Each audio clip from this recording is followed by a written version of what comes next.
Most emotionally undereducated adults don't know they're emotionally undereducated. That's the first thing to understand. They don't usually walk around thinking, I have no emotional maturity. Instead, they think they're unlucky in love. They think people keep letting them down. They think they're too sensitive. They think they have low self-esteem. They think they need more healing. Or they spend years blaming everyone else while never quite looking at their own part in the situations they find themselves in. One of the biggest characteristics of emotional undereducation is difficulty taking responsibility. Not blame, responsibility. There's a big difference, because blame says, this is my fault. Responsibility asks, what is my part here and what can I do differently now? A simple example is romantic relationships. Someone may be in an unhappy, toxic or painful relationship. And yeah, the other person's behaviour may be dreadful. But often, if they're honest, the red flags were there early.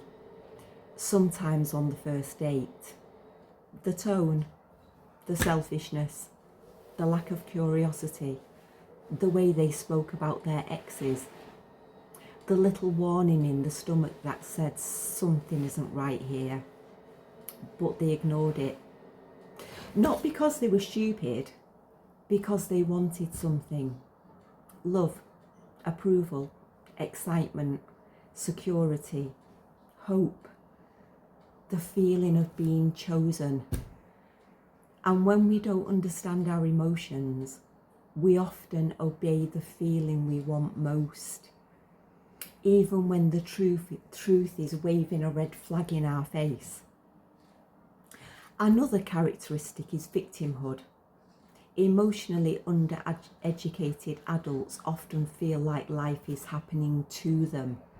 It's always someone else's fault. Their partner, their parents, the boss, the friend, the ex, their childhood, their circumstances. And again, this doesn't mean other people haven't behaved badly. They often have.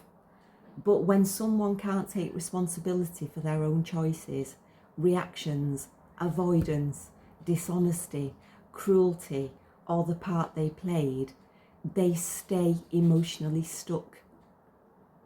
Even apologies can be empty. Not always, but often. The apology might come because they've been cornered, or because they want the discomfort to stop, or because they want something from you. But there is no substance behind it, no ownership, no change, no willingness to stop repeating the same behaviour. It's just the word sorry wearing a cheap coat. Other signs of emotional undereducation include needing constant approval, needing to be liked, needing praise, and being unable to tolerate criticism. Even gentle criticism, even fair criticism, delivered with more padding than an 8-seater sofa. To an emotionally undereducated adult, criticism can feel like garlic to a vampire. They don't hear, this behaviour hurt me. They hear, you are bad. So they defend, attack, deny, sulk. A dramatic exit may occur. A full courtroom defence may be launched over one sentence.